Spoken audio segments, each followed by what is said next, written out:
Neufeld of Energion Publications, and we're here this afternoon to talk about international churches.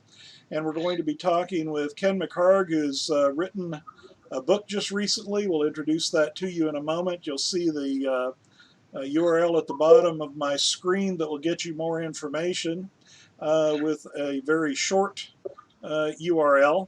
So I'm going to be talking with Ken about what he's written. Warren Reeve is the founder of the Missional International Church Network, and we're going to discuss this special part of the body of Christ today. So Ken and Warren, welcome to you both. Thank you, sir. Thank you. Great to be here. Yeah. Okay, Ken, let me start by asking you the question we ask every author. What got you started? What got you interested in studying the history and writing about international churches? Well, Henry, I have had the absolute blessing and privilege, Polly and I have, of serving 9 of these churches in 7 different countries. That service goes back to the 1970s when I served my first church, my first 2 churches in Panama, what was then called the Canal Zone. I picked it up again in the 1990s when we were in Ecuador, and I did pastoring there. And then in retirement, well, just before retirement, we were in Costa Rica. I pastored there. And then in retirement, I pastored any number of them for about 7 years on an interim basis. What got me interested in writing the book was that I found that, first of all, people in the back home in our countries, in my case, it's the United States, and Warren, it's Canada, people are not necessarily aware of these churches. So when you say you served overseas and you served an international church, you kind of get this, what's this? So I decided to do that. The second reason was because at one point, I was at one of the MICN conferences, Warren, one in Hong Kong, and I was talking with several people at the conference. And granted, I'm an older person, I'm in my 70s, and I was talking with these fine young people in their 30s and 40s who were pastoring churches, and I realized, no criticism intended, they had no sense of the history.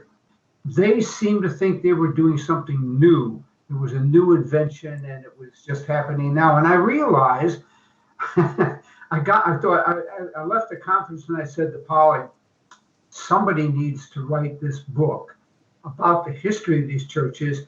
And I guess if no one does it, I'm going to have to do it. So I did. So it was that kind of motivation. It was to tell the story and give the history so the younger generation would know, but also to help other people know that these churches exist. Okay, I'm going to leave your picture up there while I'm asking the next question because I want to put up the book cover.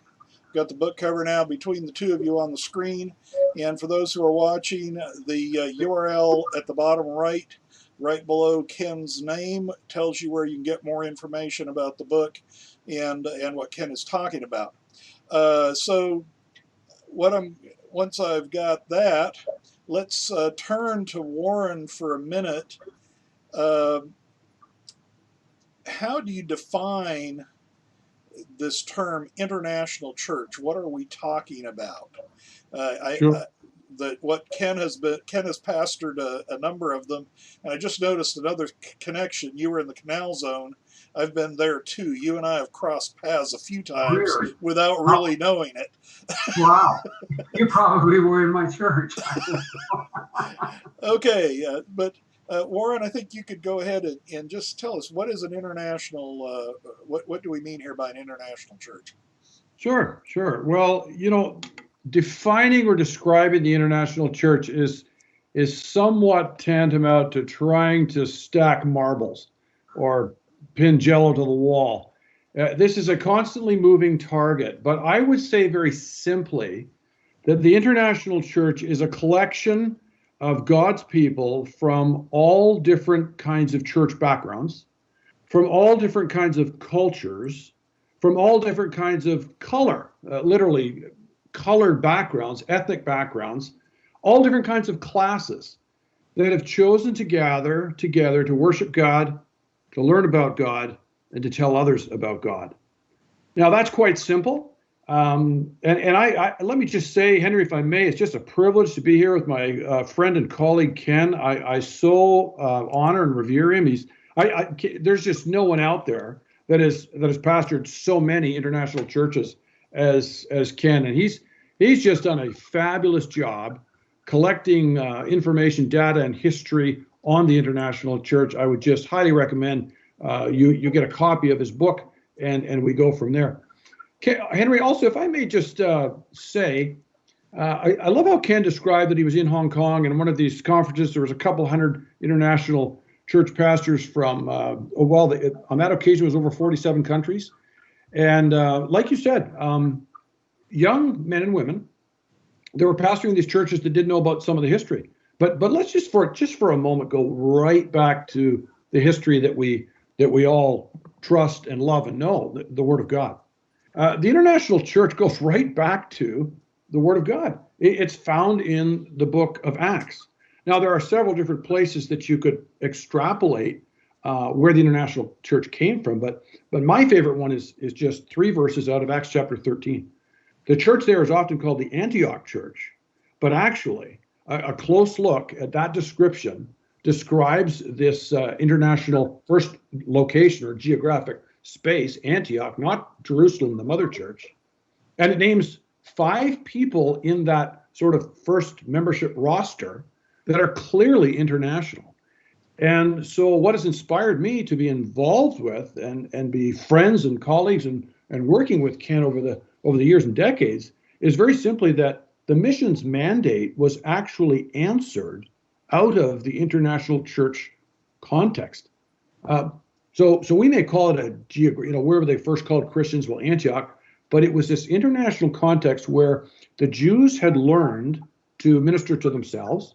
They had also then crossed this scandalous boundary and learned to minister to Gentiles. There was a mix in this church of Jew and Gentile, and together under the leadership of the Holy Spirit, praying and fasting, they decided now this international gathering was going to start a missions movement. And that's what really began and happened. And out of that, Barnabas and Saul, later Paul, began the journeys around the world, literally the missions movement. So really, Ken, I couldn't agree with you more. The international church is not some new fangled phenomenon, in the late 20th or 21st century. It goes back into history and back into the Reformation, and I just so admire your work. I mean, it's just amazing to me to hear quotes from people like John Calvin that were they were onto this. And this was an exciting part of the church and the Reformation. And of course, as I've just briefly described, all the way back to a biblical foundation for the international church to grow, and inspires us today to figure out how do we move this thing forward. Right. Yeah, Ken, do you have anything to expand on that with us?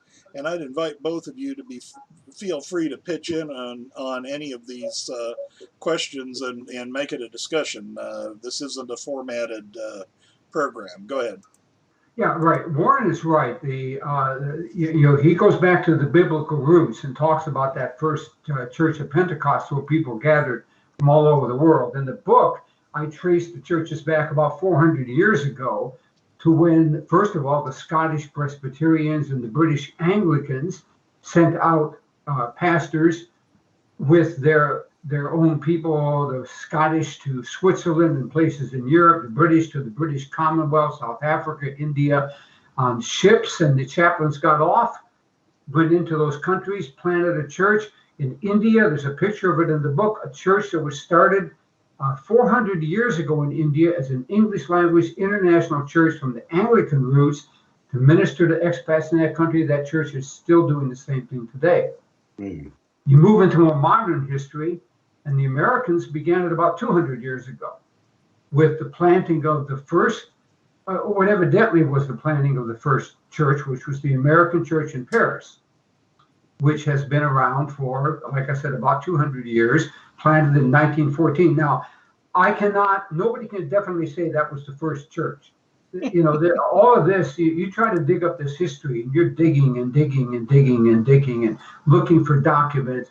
And, undoubtedly the first church happened in somebody's living room somewhere where a group of American or British or Canadian or whatever Christians got together and formed a fellowship and started to meet, and then they called the pastor and went from there. First recorded American church, and that includes Canada, Warren, that includes Canada too, was the American church in Paris just about 200 years ago. So, the history goes way back to biblical times. It goes back 400 years in the more modern era, 200 years to the Protestant involvement, and then about 20 years, 10, 15, 20 years to, actually about 30 years now, to the more modern evangelical movement, where evangelical churches have now stepped forward and are planting and operating many of the churches around the world that are multi-denominational, multinational churches. So, yeah, that's a great segue, Ken, into this wonderful question that Henry's asking. And I would add a little bit of a different perspective or a different way of describing that. And that is that the church first started biblically, and then, as you described, the 400 years. There's probably, I would say, 3, maybe 4 ways in recent history that these churches have been planted, started, and still go. First, not necessarily in order of priority, because it changes in different countries. But the first would be military bases, where there were military bases established around the globe, and from several different countries, Americans, Brits, so on and so forth. There were Christians in these military, that had military occupations, vocations, and those. So there was kind of a chaplaincy created. Of course, many of the militaries have that, but then these chaplains morphed into today what is actually and are international churches, and there are many of those around. I'm thinking of a very wonderful example with a brand new international church pastor in Stuttgart, Germany, which is a prime example. A second one is denominations. As the tide of the ocean rose, and missiologists and denominations agencies were looking at how is God answering, or what is happening in the world of the globalized world, denominations have actually kind of kicked up, and some of them are actually investing personnel, finances, and time and effort in terms of strategic places to plant these international churches. A third way would be independent, and I love how you described it. I love how you described it, Ken. It really can't be traced. I mean, the day we arrive in heaven and we figure out, you found Christ in an international church gathering in someone's living room, sitting around a fireside chat, and that grew into such and such a church, is going to be an incredible day. And I would say, Ken, and we discussed this together, I would say the fourth newest expression of the international church is non-English. And that actually, even as early as 10 years ago, we would have said, well, one of the definitions or the criteria of an international church is that it's English speaking. But now things have shifted. There's no longer, one movie from Hollywood. It's choose your flick from Netflix kind of a perspective. So there are just multiple international churches now that are in other languages around the globe. So I'd say those 4 kinds exist now. And wouldn't you agree with me, Ken? Variations of all of the above. Absolutely, and they mix together. Some churches have multiple languages. You look on your MICN website and you look at some of the churches in the Middle East. There's a list of 10 languages that go on in that church. I remember, 10 years ago, we were sitting in Costa Rica where I was pastoring a church and watching Deutsche Welle, the German TV station, and they were doing a feature on the German pastor who was the pastor of the German language international church in Beijing. Yeah. And yes, these churches do exist. There was also one right near me in Costa Rica when I served there. But do we really have to be there? I hope not. But there are, you're right, many different international churches, Spanish, German, and etc. Yeah, let me ask a question here from Warren, since we didn't ask, and I'll warn you that I'm going to lead in toward the end of this. I want us to talk a little bit about What do people want to, what background, what characteristics to get into this ministry? What got you into this ministry such that you decided to found a network? What did that grow out of in your own experience? Sure. Well, thanks for the question, Henry. That's an amazing question. And actually, just to put it right there and say, actually, originally I was a quote unquote missionary candidate in a missionary denomination, and going to be sent to do traditional missionary work. As God had His way, we were delayed on that occasion, and we then began investigating, and an opportunity came forward, and we were asking the same questions we're talking about today. What is this international church thing? And so we were presented with this opportunity to go to Bandung, Indonesia, which at the time was hosting in this geographic region, the city and beyond, the largest least reached people group in the world at the time, 35 million plus. So this really caught my missionary heart. I thought, wow, could we do something like an international church, and think of all the people that could be at this church? And I was went at this from a sort of almost a kind of utilitarian perspective, and said, how could we get the resources, the personnel, the passion, the expertise, the entrepreneurialism that exists in the international church and the congregations? How could we get that steered towards least reached people groups?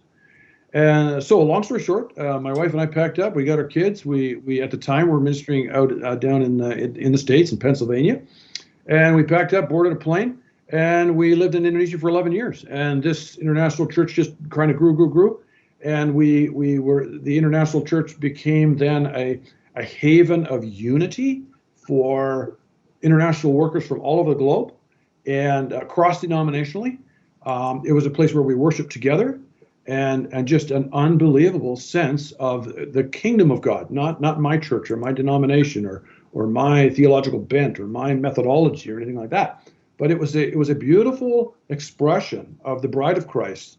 And we saw and still witness today the work that was a part of, and we were able, that is my wife and I and the international church, to play a role in some very, very significant ministry there, and I mean, numbers that are just absolutely baffling in terms of what God has done, turning hearts of people that were lost and now found, abandoned and now adopted. So that was our introduction to it, Henry. And when we were there, I thought this is just a roller coaster ride. I said to Debbie, let's get some more people and ride this roller coaster together. So we made some contacts, and I had spoken at a few different churches in that country, over in Malaysia, up in Vietnam, and so we collected some of these international church pastors, their wives, for the very first conference back in 2004. And the rest is history. We have just been learning together. You know, as you might imagine, every country is different. You know, these international churches, they exist in communist countries, in Islamic countries, in secular countries, and everything in between. They're all over the world. So every country has different ways and laws in terms of how these things can happen. So when we get together, wow, we share our thoughts, our practice, our best practices, and attempt to sharpen each other. And it's honestly a very humble place to be, because there's no one that's got a corner on it. Would you say that, Henry? Ken, would you say that? Or? I agree. I wanted to pick up on something you said, Warren, I found interesting. We have a description of these churches as being multi-denominational, multi-ethnic, multinational, and all of that. And yet each one is different. Yeah. And they're different because their makeup is so different from church to church.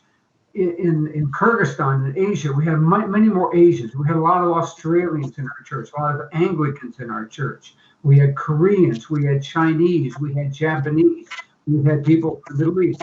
Latin America, the churches were more predominantly American and Latin American people, along with some German and French and British, but they were largely dominated by American members.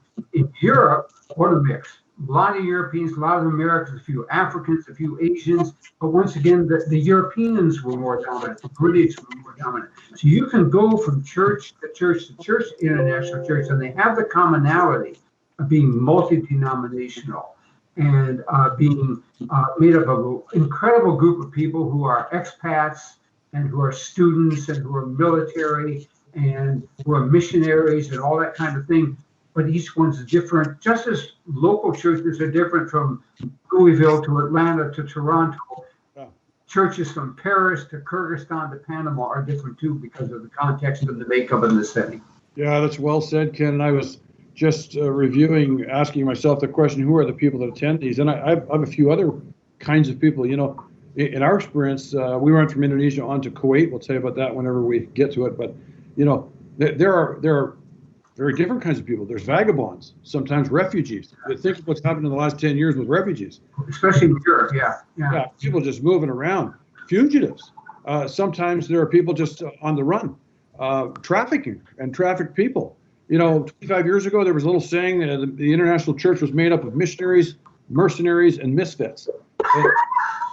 And that whole paradigm has just been kind of blown out. Well, I guess you could put a lot of people under the misfit category, but it's a phenomenal gathering of God's people.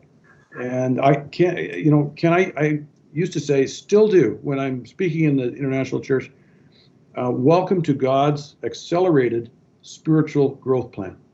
Because if you have enough humility to rub shoulders against, you know, the Anglican and you're a Pentecostal, or, you know, someone from the Western world if you're from the global South, or vice versa, and you learn the joy of Jesus and how he is expressed in their Christian context, it's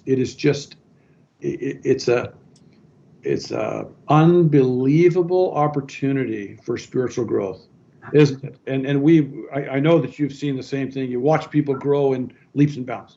Absolutely fantastic. I remember our church in Kyrgyzstan with the diversity of people, not only nationally, but theologically, was incredible. Yeah, right. A large group of Australian Anglicans, proper, formal, ritualistic, all the way through Presbyterian Methodist to, I remember, I'll never forget this beautiful young woman in our church from India who came to me one Sunday and said, and she was very active in our church, really neat young woman, and she said, I'm Pentecostal, is that okay? Yeah, right. Because she knew I did not come from a Pentecostal background. I said, yes, of course it's okay, but what a diversity we had, and yet there we all were, worshiping together with liturgical Anglicans, Pentecostal charismatic expression, and a bunch of Methodist and Presbyterian middle of the road folks and Baptists and others in that church, and they were all together, unified, worshiping together, learning together, evangelizing together in a way that you don't find in the churches back home. And that, for me, is what makes them so exciting to serve. We had a little thing, Ken. Once you're once you've experienced the international church, you're ruined forever, because it's a piece of heaven when you different colors, different cultures, different classes, and all focused in on the main thing. Jesus is our chief cornerstone. Right. A friend of mine, Jack Collins, who used to head the international congregations and ministry in Europe, which was the umbrella, kind of the predecessor of MIC, and it was run by the denominations. Jack used to say that the international churches are the prototype of what churches back in our home country can be and will be someday. Yeah. I'm still waiting for that and praying for that, but I think Jack said that correctly, and I'm sure I'm still waiting for it to happen, and I'm seeing it more and more. Mm-hmm. But you get into a small town like where I live, everybody's about the same. You don't have that kind of a metropolitan mix that you have in an international church. That's one of the things that makes the churches exciting to serve, is their diversity. Yeah, amazing. Okay, I'm going to ask a question here about the networks. I want to get back to this thing about diversity. I was very fascinated in reading the MICN.org website. To read like the Kuwait Declaration and the International Church Declaration, because it relates, it's an interesting, a number of interesting things are brought up by that. But the first thing is, and this really, I'll pass this to you, Ken. You list a number of these organizations. What is it that the network provides for international churches? In denominational terms, we often think some kind of a doctrinal, liturgical, whatever center, which is obviously not what you're doing in the case of international churches. So talk a little bit about the role of these networks, networking diverse churches like this. Let me speak to the older model, and Warren can speak to the newer one. The older model was back in the 60s, 70s, 80s, and before that, when the traditional denominations were sponsoring these churches and came together to form union churches. The role of that network was an actual placement of pastors. This was in the days before you had internet and email and all that, and it was difficult to find out what churches were open and for churches to find somebody.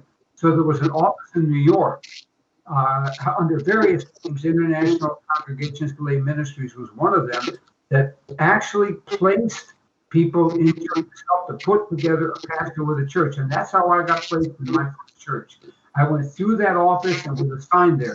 And put it in denominational terms, just like a district superintendent in the Methodist Church, or Presbyterian, or an association in the United Church of Christ, or whatever, Baptist, or whatever it might be called. So in those days, it was to help facilitate churches, fund churches, promote them, and help to make churches easier to find pastors and pastors to find churches. In today's world, more what Warren does, I think it brings together these churches. It helps to publicize them, which the old agencies did too.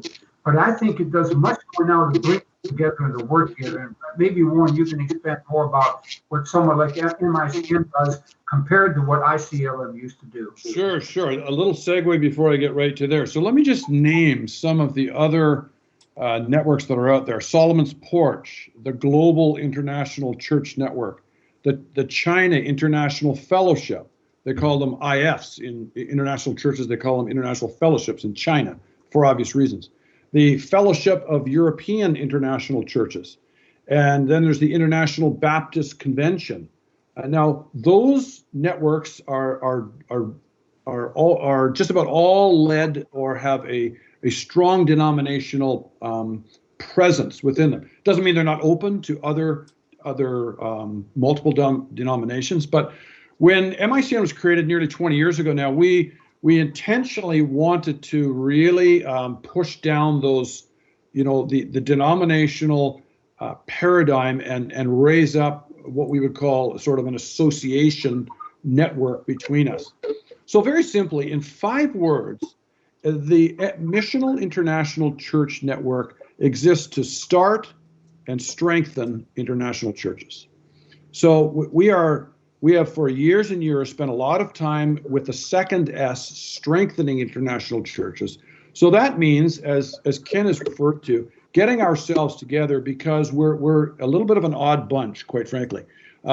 More often than not, the denominations or the churches maybe that has sent us to these international church, these beautiful expressions of, they don't quite understand maybe some of the issues and the challenges in the international church, but when we get together, that friendship, fellowship, because we're on mission together, has been a profound, it consistently, year after year in our conferences, is the #1 reason, or the highest rated part of the conference that people were just simply with like-minded, like-missioned people in the international church. Secondly, MICN strengthens the international church pastor by offering webinars, videos, resources. There is multiple ways on the MICN website. You can join chat rooms and chat opportunities. So you can read articles. There is a multitude of articles that have begun now, not begun, but over 20 years been collected, and just trying to describe the size of the vision of, I've been calling it the God-sized dream for years, And of course, we're talking about the church. So, we don't want to get stuck in the territory of international church, but this is the capital C. This is the biblical church. It just so happens to be the collection of all these different people in a place. So it's not just parked as a sort of fellowship for men and women to come, at these conferences. The network itself is a place of belonging. It is a place of support. It is a place to strengthen. And the second S, we start and strengthen international churches is our newest investment. So we have partnered with Dynamic Church International, where we're offering courses and beginning to help figure out how it is that we actually plant international churches in places. Now, catch this. This is really important, Henry, in the new globalized world, because somewhere in this conversation, we have got to share the accurate statistical fact that there are 1 billion people that no longer live where they were born, and they are on the move. Now, you'll find statistics that are actually lower than that, but when you add in, for example, some of those groups that I was talking about, the vagabonds, the trafficked people, the refugees, it is a fact. There are 1 billion people around the earth. So if we keep doing missions as we did half a century ago, 25 years ago, and are constantly thinking regionally and geographically, we're going to miss this massive movement that God is behind, shifting the nations, moving them around. And this is even happening in COVID. It continues to go on. So the international church is at a very unique, I would call it like a crossroad. It's at a place where instead of internationals colliding at the intersection, they are the churches that can provide green lights to go in life, to a place to worship, a place to meet, a place to find friendship, a place to find home, in a sense, away from home. So it's a very strategic concept that is God's sized dream that is happening around the world. So we discuss these things, we learn about these things, and we share with each other through the content at these conferences. And that really is the reason for the networks. And as I say, MICN starts and strengthens international churches. Warren, there are 2 other networks out there that you didn't mention. Yes. Well, the old traditional denomination network was called ICLM. It exists today as a website only. Okay. Internationalcongregations.com, and that basically is a listing of many of the churches, plus a listing of vacancies. And people looking for, somebody asked me the other day, how do you find a church if you're a pastor and want to do it? Well, you have to go to MICN or to that list. The other one is AICEME, the Association of International Churches in Europe and the Middle East, which was an outgrowth of the old ICLM, what is now International Congregation, that is a fellowship that meets in Europe and the Middle East. And the American Church in Paris and some of the other old union churches are still part of that organization. So there are multiple networks. I think MICN is probably the biggest one right now, maybe other than IBC. Yeah, and, Ken, I appreciate you adding to that list. And the reality is, ladies and gentlemen, that this is back to my earlier little statement, nailing jello to the wall. This thing is shifting, and there are new networks that are emerging, and sometimes, for example, in limited access nations, churches will close, and so the network closes. So it's kind of fluctuating, almost like the tides of the sea. But that's a good list to start with, isn't it? Yeah. Oh yeah, good. And someone asked me, how do you find out about these churches? Those networks are a good place to look online. If you don't just do a plain old web search when you go to a city, you go into parish, you look up parish where there are English churches. One of these groups like MICN.org or internationalcongregations.com or IBC, the Baptist Network. International Baptist Convention, yeah. Yeah. I'm trying to think of their website, but you can find lists of churches there if you're going to Zurich and you want to know where there's a church in Zurich. Right. Well, 2 things. We'll put the outline that you sent me in connection with this on our website, along with the video, so that people will have some links that they can click on for that, and that may help some people find some things. And the second thing is, a lot of this is, of course, listed in your book, and I've got the URL below me right now, and it'll be below Ken's name when we get back to Ken and to Warren. Warren, I want to ask, because you brought up COVID-19, and I know that you're in a holding pattern for that. How is the international scene, or the international restrictions on travel, impacting the work of the international churches, and how are we working to deal with that? Sure.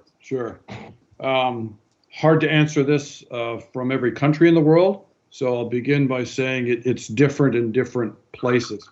Some countries, churches are already meeting again. Sometimes they're closed, sometimes they're open to people from other countries to join them or not. There is a huge learning curve in the whole technological side of ministry. And so lots of international churches are meeting on Zoom, Google Chat, various means so that they can continue their fellowship that way. Lots of them are doing what churches are doing in Canada, America, South Africa, Australia, Britain, these Western countries anyway. They're streaming their services, and there are extended, shall I say, ministry opportunities that are developing for these international churches through some of the organizations and networks that we've shared with. And again, I would encourage you, you want to learn about worship or starting an international church, you can find some of this information on the websites that we've provided. Okay, Ken, do you have anything to add to that before I'm going to kind of switch direction with the next question? I want to make sure you have the opportunity. That an example of how modern technology and COVID has changed things. If the International Christian Fellowship of San Pedro Sula, Honduras, which I have pastored twice, the current pastor was on leave when COVID started. He's right near me in Bowden, Georgia. He has continued to pastor the church and to preach to the church from Bowden. Yeah. By internet for the last 6 months. He's not even hasn't been in Honduras for almost 6 months now. That is one of the, I would say, bizarre but wonderful things about modern technology, is he can maintain that ministry even though he's not been able to travel because he couldn't get into the country. Yeah, I got another example of that too. The former pastor of the Crossroads International Church in Kuwait had to leave because of COVID, but he hasn't stopped pastoring the church. He's back in the States, pastoring the church for 6 months after his departure. Yeah. That's two of them now I know about, Warren. Well, and I should point out that I'm in Florida. You're in southeast Georgia, right, Ken? Yeah, northwest and Warren is in Canada, and we're having this conversation right now and going on just fine. I'm going to switch us a little bit because I want to get a little more of the flavor of the international church. I want us to start thinking about how do we get this word out, especially to many churches here in the United States, that where we're doing the same thing that we've always done before and really aren't reaching new people, doing the new things that are necessary, or in this case, the new old things that are so old that they're new, like that come from the book of Acts. And I pulled up because I did this as I was preparing for this, I pulled up your Global Church Declaration from 2016. Right. And the promoting and embracing diversity, and this is the challenge, and I've talked to many pastors. You're talking about diversity. The diversity that you've already mentioned is a level of challenge that I know many pastors would be, how shall I say, they would tremble in fear. It said, we will promote and embrace diversity. And just let me read this as the foundation for those who may not have it. This is coming off the micn.org website. You can find it in a link under their about the story of MICN. So understanding that Jesus is in control, we will invite other networks into our work together. We welcome Christ followers from all backgrounds everywhere to embrace the GCGW community. This is a relational strategy, and therefore we will raise the importance of networking and prioritize using resources to that end. Let's leave our comfort zone and experience the global church like we see in the book of Acts. And right there is that what I was talking about. It's so old that it's actually new. Ken, I'm assuming that you're acquainted with this and with the history and so on. That is a pretty rough, how should I say, it's a pretty challenging message to go out with, wouldn't you say? Yes, but I think it's what makes the international churches so exciting to serve, and that is their diversity, their differences. The fact that they bring together people of so many different nationalities, different races, different cultures, different denominations, different ideas, and you learn how to work together in a congregation that's made up of very diverse people. You go to a church in your small town or a big city in the United States, and everybody's pretty much the same. They look alike. They come from similar backgrounds. There's not a lot of diversity. And because we have multiple denominations in the United States and Canada, we're kind of all of the same mindset if we're Presbyterian or Methodist or Catholic or Evangelical or Baptist or whatever. You go to a multi-denominational, multinational church, and you're dealing with people, high church, low church, people with liberal theology, conservative theology, people with different ethical approaches and different understanding of social issues. And you're working across these lines and building unity and building understanding and building fellowship and building ministry with all the richness that people bring to these churches. And so you have churches that are very dynamic, that are always in flux, that always change, but that also wrap around so many different things. Some people interested in social justice issues, others interested in evangelism, others in Christian education, others in counseling, and you're able to wrap them all together and move together. That's what makes the churches exciting, is that diversity. And that unity that you feel in the midst of such diversity in a congregation. I have not pastored one yet where there have been deep divisions. I'm not saying it doesn't happen, but it's understood when you come into an international church, you're coming into something that's diverse, and you're not going to do the same thing. You can't always do it the way you did it back home. Yeah, that's right. Yeah, that's a great answer. Henry, let me try, I'm going to try a very different approach to this question. When Christians are commanded via the Great Commission to make disciples of all nations, I mean, that is a tall order, and we all want to say yes to Jesus' last words. But here's what's happened in recent history. In the United Nations Declaration of Religious Freedom, the vast majority of countries around the world have signed that, because no one wants to be called a country that, where they won't allow freedom of religion. So I'll quickly tell you a story. Kuwait is one of those countries. There are many Gulf nations that have foreigners to nationals in ratios. Kuwait is 3-to-1. There's one Kuwaiti for every three foreigners. UAE is even more. It's 5-to-1. So imagine when those countries, and they have both those two countries, they've signed that religious freedom document. What they have actually done from a government perspective is given freedom for anybody that comes in to have freedom of religion in exchange for economic prosperity.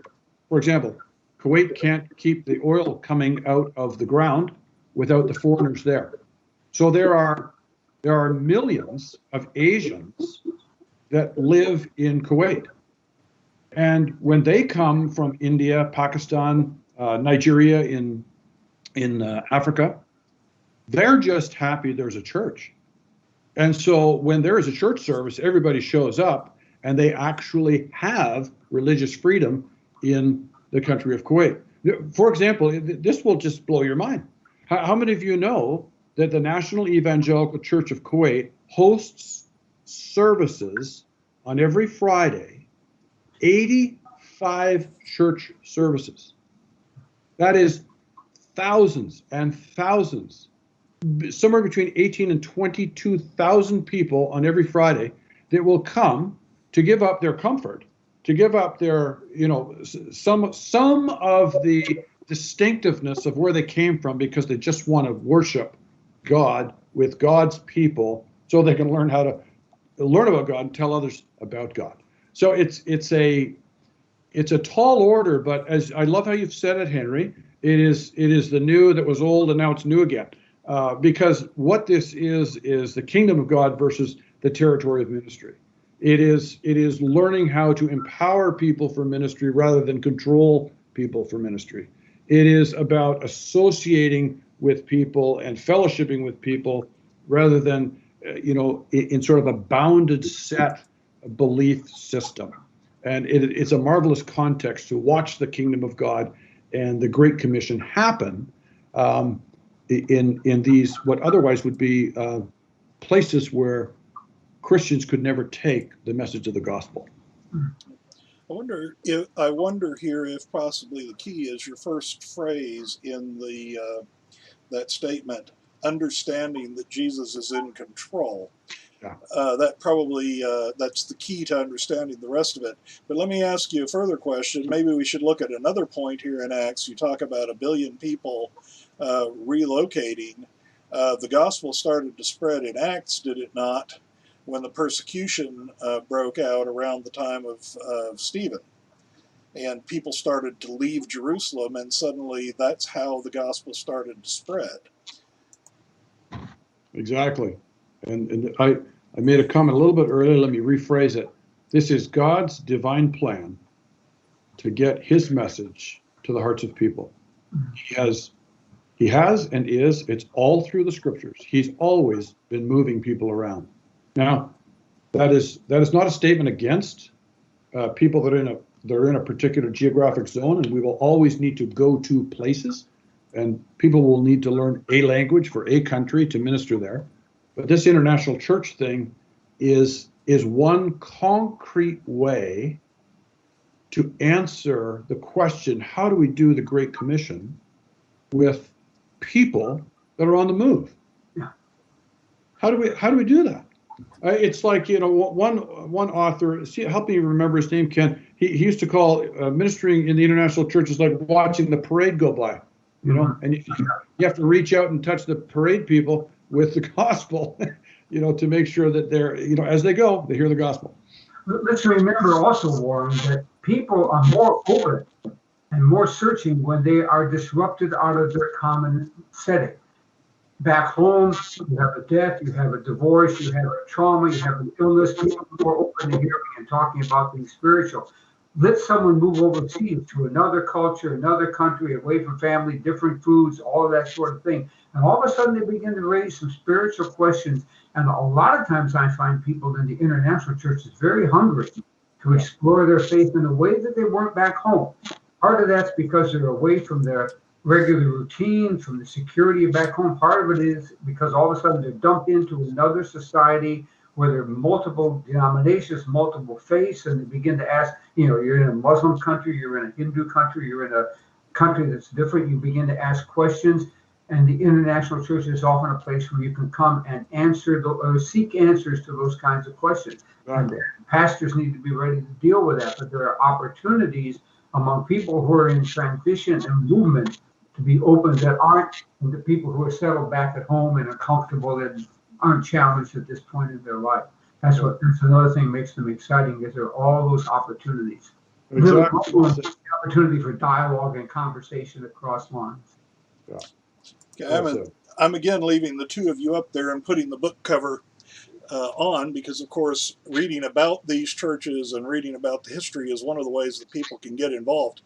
I'm reminded of a time when I was doing mission trips overseas, and I remember talking to a host, and I shocked him a bit when I said, I'm not doing mission trips really in order to help you. I said, this is a very expensive way to accomplish what we can accomplish if that was the only thing we were doing. I said, but I'm doing it to impact the team that I bring over here to give them something else. And I lead into that for the question that what really, how shall I say, lights up my life in a conversation like this is, so how do we change our churches here in America? How do we reach people? How do we let them know? So many feel like, okay, I can't, or they hear about these things and fear takes over. And I don't even know, I'm not even really giving you a very clean question to answer. I'm just expressing the goal that says we have so many opportunities, we have so many things that can be done. How do we get out of the world of can't and into the world where we are, understanding that Jesus is in control? We're moving past that fear of all the various things. Hopefully those of us who have served in international churches can bring that kind of consciousness back. We certainly, I would hope, are more open to mixed cultures in our church, mixed races, a mixture of people and bringing people in, not making, not keeping the churches all just one narrowly focused place. I think the international churches are an example to local churches in our home countries, Canada, the United States, England, Australia, wherever it might be, of what churches can be in terms of being diverse, of bringing in people from different ideas, different ethnic backgrounds, different cultural backgrounds, and recognizing that Christ came and died for all of us. Yeah. And we who've served in that kind of setting can be a witness to that, among others, that we don't need to be hidden in our churches that are all generic. But we need to be more diverse. Henry, I'm going to say something like this. We know of all kinds of Americans that go on medical vacations, go on a church vacation. Go to Larry Henderson's multi-service church in Vienna, Austria. Check it out. See what's over there. Go to Ed Teo's church in Hong Kong, where we held our conference. Ken, go to Beijing. Beijing International Christian Fellowship. Go to Jakarta, the English International Service congregation there, and go and check these churches out. One of the partners of the Missional International Church Network is an organization called Missional Impact. And Jim Lipinski is just a fabulous guy that has helped people like Ken and I. So Ken made the comment just a minute ago, we've served in the internet. Well, we've served as clergy, but one amazing dynamic is that there are businessmen, diplomats, and very experienced educated people that go to these churches. And I've seen this over and over again. They discover that they were never really called to those countries for their jobs, but they were called to the marketplace to be the salt and light of Jesus Christ. Jim Lipinski at the Missional Impact helps market people figure out where they can take their expertise and plant it around the world in connection with an international church. So, we don't just need to or have to sort of hang up our bootstraps when retirement is there. There are many opportunities. You do not need the kind of credentials that Ken and I have to be a pastor. There are amazing opportunities globally, and so I would just encourage you, maybe Missional Impact, Jim Lipinski, check that out. That's a big answer to the question, how do we get the news out there? And I think it's appropriate for us to say, Ken, to Henry, thanks for doing this. This is helping get the message out. Sure. A video like this, and this can hopefully be chopped up, edited, and sent out to people that are interested and can promote. One of my goals in writing the book was to celebrate the international churches, but also to let people know they exist. Many people in Canada, United States, England, Australia don't know that when they go to Kyrgyzstan, they can worship in English in a church with fellow Christians, and they don't have to know the local language. If you know the local language, do it. My hope was that people would just learn that these churches are there, and that they can participate, they can go feel at home and worship, they can be supportive of them, and that it will broaden our concept of what the Lord's doing in churches beyond just our own denomination, our own church, our own mission societies, but into this broader audience of expatriates and this third culture people and this broader ministry that goes to almost every country in the world. There are very few countries, am I not correct, where there's not an international church. I think of one or two that I know of, but not many. Yeah, you're right, Ken. That's absolutely spot on. Okay, let me, I remembered as we were discussing this that we actually, Energion Publications, and under the same imprint as Ken's book, publish a small book, which I'll put into the, I'll put a link for it on finding international academic jobs and preparing for and working with them. That a young man who worked in China prepared this booklet. So I'll put that up. But if you wouldn't mind, I'll ask you to send me any of these organizations and links that you just mentioned, this Jim Lipinski. And I think that our audience would like the opportunity to go and look at some of these possibilities. And so we can add that in through the web and through the description of the video as we distribute it. And we are just about out of time. Ken, I'll give you a chance to close. I've put the cover of the book up again. I'll remind everybody that under my face here is the URL, energion.co/IC, which will lead to information on Ken's book, and will tie in some of the other information that I already have from Ken and anything else that I get, including the book on academic jobs that I just mentioned, and we'll put that into the descriptive information that you can find under that URL.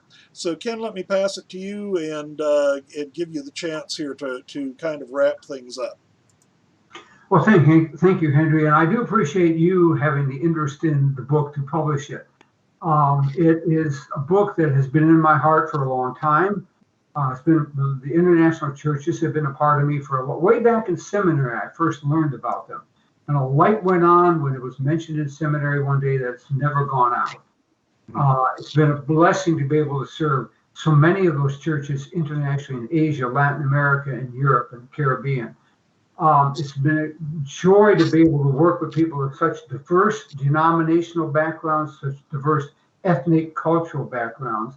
But it's been exciting and exhilarating to see how the Lord comes into such a diverse community as the expat community is able to raise up churches that can minister to people who need ministry, but also reach out into communities to advance the gospel, to support expatriates, to bring us together as a world and help us understand our unity as Christians, our unity as God's people around the world, not just in a small town or city or big city where we live, but recognize that our church is global, our faith is global, our faith is universal in terms of reaching to all people. And if anything exemplifies that, it's the international churches.